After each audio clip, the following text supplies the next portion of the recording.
Good morning and happy weekend. It's now Saturday, and I hope you all had a great first week back at school. You got through it, congrats. I thought I would discuss a topic today that other teachers or really anyone might be interested in because it's always difficult to balance a heavy workload, and teaching in particular has a very heavy amount of work associated with it.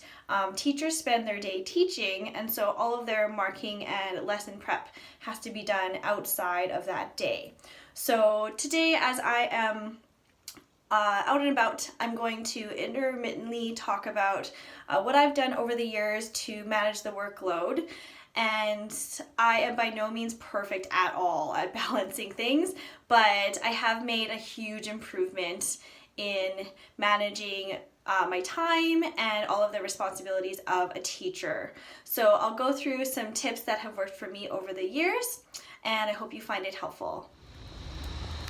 So today I am spending most of the day with my mom, and I see her pretty regularly already, but we have a tradition of going for a pedicure together every few months. So I've been really looking forward to today, just walking to a coffee shop to meet her first for a hot beverage, and then we will head to the spa. So while I'm walking, let me get more into the topic of this video. I'm now in my 12th year of teaching, and up until about 5 years ago, I was still taking home a lot of marking and lesson planning. So I was doing that in my evenings and weekends. And this was really unhealthy because it was leaving me very little personal time and created a very poor sleep schedule. So I became very determined to make a big change for this. The first thing that I did was I took all of the teaching materials that I had at home and I put them in my classroom so that even if I wanted to do work at home, I couldn't. And I knew that this would force me to find better strategies for making sure that I was getting all of my work done during the workday. I'm almost at the coffee shop, so I will come back in a little bit. We're in a coffee shop now, and my mom doesn't like being on film. I'll just say hi to her. There she is. Okay, people think I have a small appetite, but my mom's is even smaller, so I just have to show you here that here's my drink, regular size matcha latte, and then this is my mom's. What did you order, Mom? Kid size. Oh my gosh, so you got a kid size mocha? Yeah. So mine, normal. My mom's, mine. Okay. My mom is so funny because she doesn't like when I wear crop tops. So she saw this today and she was like, "What is that? What is that? Fold your pants up. Why are you doing that?" Our petty is done. So pretty. I asked my mom if I could film her feet too, and she's like, "What do you mean film my feet?" The answer is no. I'm so excited to dig into this. I'm now about to drive to another location to meet my mom, and we're gonna do some shopping because I have run out of a few of my makeup items, and I'll maybe be trying out some new brands, so we'll see what I end up purchasing.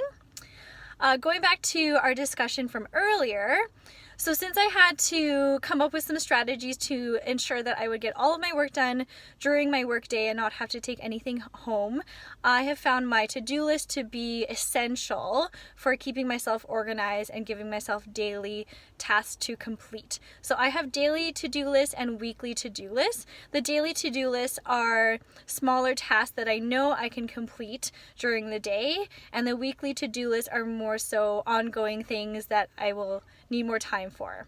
The key to writing tasks on your to-do list is to make sure that you're being realistic with yourself, because if you write down a task on your to-do list for the day and it's way too large of a task, you know you're not going to complete it, it's only going to leave you feeling discouraged. So my daily to-do list includes usually one chunk of documents that I want to mark, and also maybe something to contribute to my lesson planning. Whereas my weekly to-do list include larger projects. So it might be planning for an upcoming field trip or designing a new plan for my assessment. And I always draw a little box, like an unshaded open box beside each item, because I enjoy coloring in that box when that item is complete. I know some people like crossing things out on their to-do list. For some reason, I like coloring in the boxes. So I do have a planner that I make really colorful and pretty for myself, because that also helps me to get a lot of enjoyment out of keeping these lists. I can perhaps talk more about my journaling and planning in another video, but as mentioned, my to-do lists have been essential for keeping myself organized and planning out what I need to get done. And I actually don't leave the school until everything from that day's to-do list is finished. If I can see myself getting to the end of the day and having trouble finishing something, then I make sure to still complete it to the best of my ability.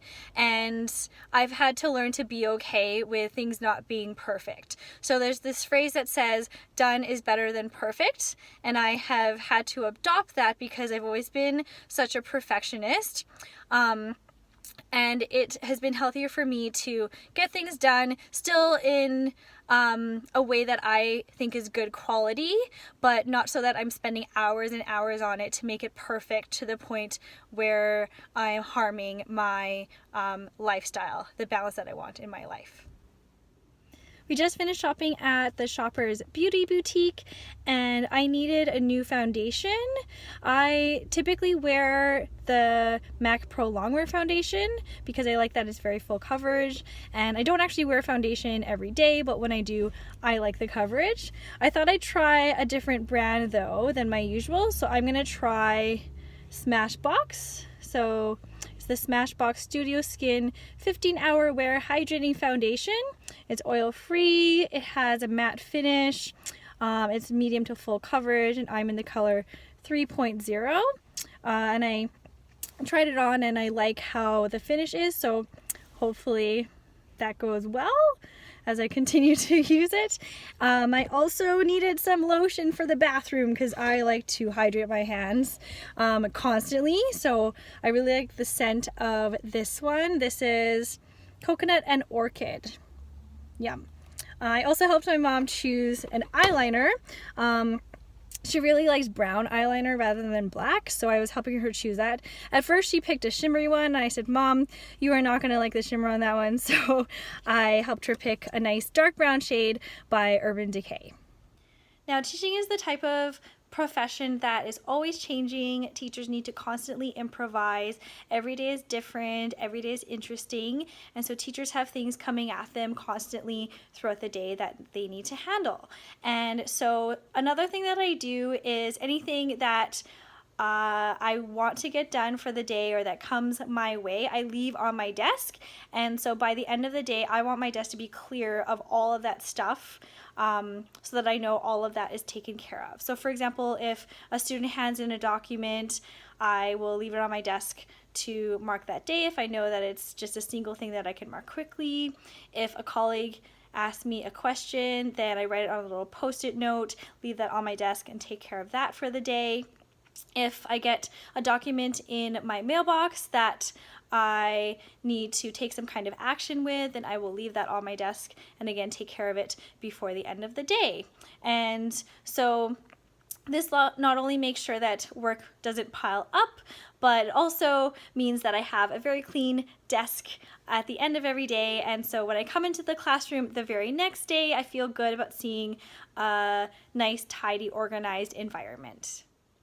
Another couple of things that I do to make sure that I can be very productive during the day is I am very efficient at getting things done during my prep time. And prep time is non-teaching time that teachers have to complete their marking and lesson planning. And The other thing I do is that I work during my lunch hour. So working during your lunch hour is not something that I would recommend for everybody because it does have some disadvantages. But for me personally, because I'm not always able to stay for a long time after school, I sometimes have other commitments that I need to get to. Working during my lunch hour just allows me to get a lot done. I do make sure to eat and take a mental break for a little bit. And we also have a break between second and third block that allows me to recharge a little bit. So for me personally, I just find it effective to work during my lunch hour. So with my lunch hour and or prep block, I typically aim to have one thing that I want to mark, one thing that I want to do towards my lesson planning, and then another couple of things that have to do with other tasks behind the scenes that teachers complete. So it could be answering emails or organizing an activity or maybe doing something that a teacher's chosen to be involved in for extracurriculars. There are a number of things. And I will actually plan ahead of time what I want to get done in my non-teaching time. So in my planner, I will write down what I need to complete during my prep block. I will have all of that out ready to go before my prep block starts, and then I will just work through it until it is done.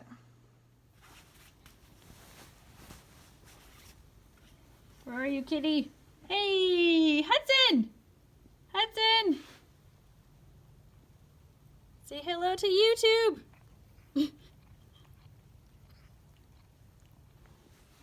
If there's a moment during the day when I'm feeling really tired or unmotivated, then there are a few things I do to kickstart myself back into productivity.